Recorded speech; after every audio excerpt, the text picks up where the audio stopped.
Hi friends, எல்லோருக்கும் வணக்கம். எல்லோரும் எப்படி இருக்கீங்க? நல்லா இருக்கீங்களா? இன்றைக்கி நம்ம ஒரு புது கதை தான் பார்க்க போகிறோம். அதுக்கு முன்னாடி நீங்கள் செய்ய வேண்டிய விஷயம் என்ன அப்படின்னு கேட்டிங்கன்னா, மறக்காமல் நம்ம சேனலை சப்ஸ்கிரைப் பண்ணிக்கோங்க. கீழே இருக்க பெல் பட்டனை கிளிக் பண்ணிக்கோங்க ஃப்ரெண்ட்ஸ். அப்போ தான் நான் வீடியோஸ் போட்டோன்னே உங்களுக்கு உடனுக்குடனே நோட்டிஃபிகேஷனாக வரும் ஃப்ரெண்ட்ஸ். மறக்காதீங்க சப்ஸ்கிரைப் பண்ணுறதுக்கு. வாங்க நம்ம கதைக்குள்ளே போகலாம். என் பேர் ரமா. நான் ஒரு பெரிய கம்பெனியில் வேலை பார்த்துக்கிட்டு இருந்தேன். என்னோடய ஃபேமிலியில் அப்பா அம்மா அப்புறம் ஒரு அக்கா, நான் தான் தங்கச்சி. அக்காவுக்கு ரொம்ப நாளாக திருமணம் ஆகாமல் தடை போயிட்டு இருந்துச்சு. அதுதான் எங்கள் வீட்டில் இருக்கிற ஒரு பெரிய மன கஷ்டம். ஏன்னா அக்காவுக்கு ஒரு கால் லைட்டாக நடக்க முடியாது. அவள் பிறப்பிலேருந்தே அப்படி இருக்கிறதுனால அதனாலே வர்ற மாப்பிள்ளையெல்லாம் அதை காரணம் காட்டி வேண்டாம் அப்படிங்கிற மாதிரி சொல்லிக்கிட்டு போயிட்டு இருந்தாங்க. அதனால எங்கள் அம்மா அப்பா ரெண்டு பேருமே அந்த ஒரு மன கஷ்டம் மட்டும் எங்கள் வீட்டில் இருந்துச்சு. மற்றபடி வசதிக்கோ இல்லை மற்ற எந்த ஒரு பிரச்சனையுமே கிடையாது. அது ஒரு பெரிய மன கஷ்டமாக இருந்துச்சு. எங்கள் அக்கா அந்த ஒரு விஷயம் மட்டும்தான் அவளுக்கு குறையே தவிர மற்றபடி படிக்கிறது திறமை எல்லாமே அவளுக்கு அதிகமாக தான் இருந்துச்சு. அந்தளவுக்கு ரொம்ப ஒரு நல்ல ஒரு கேரக்டரான ஒரு பொண்ணு.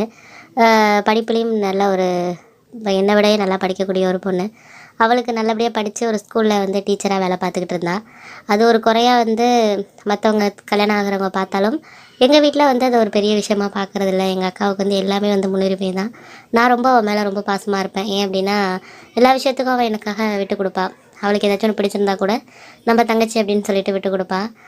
நான் ஒரு காலேஜ் முடிக்கிற வரைக்கும் எனக்கு அவளோட ஒரு பிரச்சனையோ இல்லை அவளுக்குன்னு ஒரு மனசு இருக்கிறதுங்கிறது ஒரு புரியாத ஒரு பெண்ணாக தான் நான் இருந்தேன். அதுக்கப்புறம் தான் எனக்கு நானும் ஒரு வேலை பார்க்க போகிறப்போ நடக்கிற விஷயங்கள், அதுக்கப்புறம் வெளியில் பார்க்குற மனுஷங்க, சொசைட்டிக்குள்ளே நான் பழக ஆரம்பித்ததுக்கப்புறம் தான் எங்கள் அக்காவோட மனசை நான் புரிஞ்சுக்க ஆரம்பித்தேன். அவள் என்ன மாதிரியெல்லாம் ஒரு கஷ்டத்தை அனுபவிக்கிறான் அப்படின்னு சொல்லிட்டு எனக்கு அப்போ தான் புரிஞ்சிச்சு அப்படின்னு தான் சொல்லணும். அந்த மாதிரி ஒரு சூழ்நிலையில் எங்கள் வீட்டில் அது ஒரு பெரிய பிரச்சனையாகவே இருந்துச்சு. அம்மாவுக்கும் ஒரே கவலை. வீட்டுக்கும் சரி வெளியிலேருந்து வர்றவங்களும் சரி எல்லாருமே இதே விஷயத்தையே கேட்குறதுனால அவளுக்கு ரொம்ப ஒரு மாதிரி மனசு கஷ்டமாக இருந்துச்சு. எங்கள் அக்காவும் அதனாலேயே ரொம்ப அதிகமாக யாருக்கிட்டையும் பேச மாட்டாள். இது மாதிரி கேட்டுருவாங்களோ பண்ணுவாங்களோ அப்படின்னு சொல்லிட்டு அவள் கேட்குறதையே ஒரு மனசு கஷ்டமான ஒரு சூழ்நிலை இருந்தது அப்படி தான் சொல்லணும். அதனாலேயே அவள் யாருக்கிட்டையும் அந்தளவுக்கு பேச்சு வச்சுக்க மாட்டாள். அம்மா கூட சொல்லுவாங்க, ஏன் நீ யாருக்கிட்டையுமே பேச மாட்டேங்கிற பண்ண மாட்டேங்கிற அப்படின்னு சொல்லிட்டு கேட்பாங்க எங்கள் அக்காவை. ஆனால் அவளுக்குள்ளே இருக்கிற அந்த ஒரு கஷ்டம் அவளுக்கு மட்டும்தான் தெரியும்.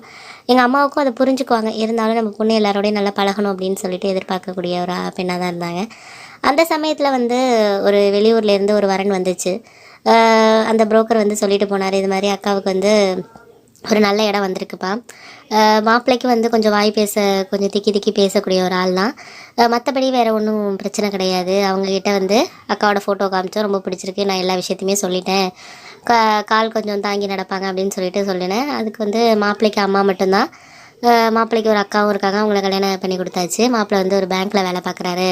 எந்த பிரச்சனையும் இருக்காது, அக்கா சந்தோஷமாக இருப்பாங்க. அவங்க அம்மாவும் பரவாயில்ல, நாங்கள் பொண்ணு பார்க்க வரோம், அதெல்லாம் ஒரு பிரச்சனை இல்லை, எங்கள் பையன் அந்த மாதிரி இருக்கிற பொண்ணாக இருந்தாலும் பரவாயில்ல, ஏன்னா என்கிட்ட அந்த ஒரு சில குறையினால நான் எவ்வளோ இடத்துல அசிங்கப்பட்டிருக்கேன், அதனால் அது ஒரு பிரச்சனை இல்லைம்மா, ஆனால் எந்த மாதிரி இருந்தாலும் பரவாயில்ல, எனக்கு அது மாதிரி இருந்தாலும் பரவாயில்லங்கிறான்னு சொல்லிட்டு சொன்னாங்க.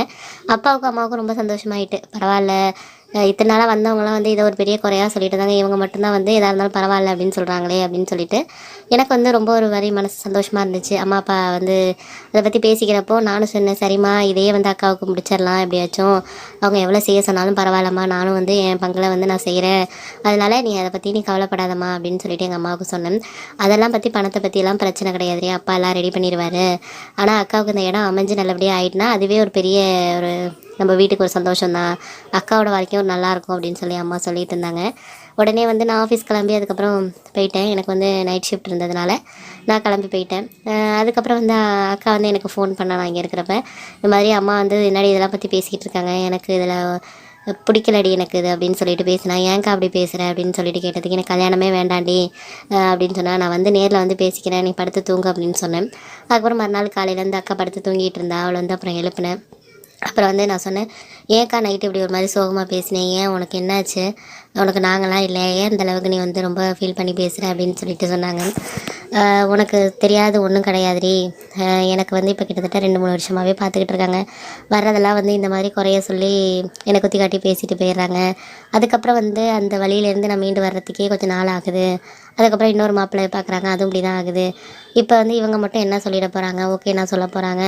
அதனால வந்து எனக்கு கல்யாணம் வேணாம், நான் இப்படியே இருந்துக்கிறேன், உனக்கு வந்து மேரேஜ் பண்ணி கொடுத்துக்கலாம், நான் அம்மா அப்பாவோடயே இருந்துடுறேன், அம்மா அப்பாவை பார்த்துக்கிட்டு அப்படின்னு சொல்லிட்டு சொன்னாங்க. ஏன்க்கா நீ இப்படிலாம் சொல்கிறேன், இது மாதிரிலாம் சொல்லாத, உனக்கு நாங்கள்லாம் இருக்கிறோம், உனக்கு கண்டிப்பாக இந்த கல்யாணம் நடக்கும், உனக்கு நல்ல நல்ல இடத்துல வாழ்க்கை அமையும், நான்லாம் இருக்கிறேன், நீ எதுக்கு கவலைப்படுறக்கா அப்படின்னு சொல்லி எங்கள் அக்காவுக்கு ஆறுதல் சொன்னேன். எனக்கு அப்போ அவங்கக்கிட்ட இந்த ஆறுதல் சொன்னாலும் மனசுக்குள்ளே நிறைய வந்து ஒரு மாதிரியான கேள்விகள் வந்துக்கிட்டு தான் இருந்துச்சு. என்னடா இது அப்படின்னு சொல்லிட்டு. அதுக்கப்புறம் என்ன நடந்துச்சுங்கிறத நான் அடுத்த பகுதியில் உங்ககிட்ட சொல்கிறேன் ஃப்ரெண்ட்ஸ்.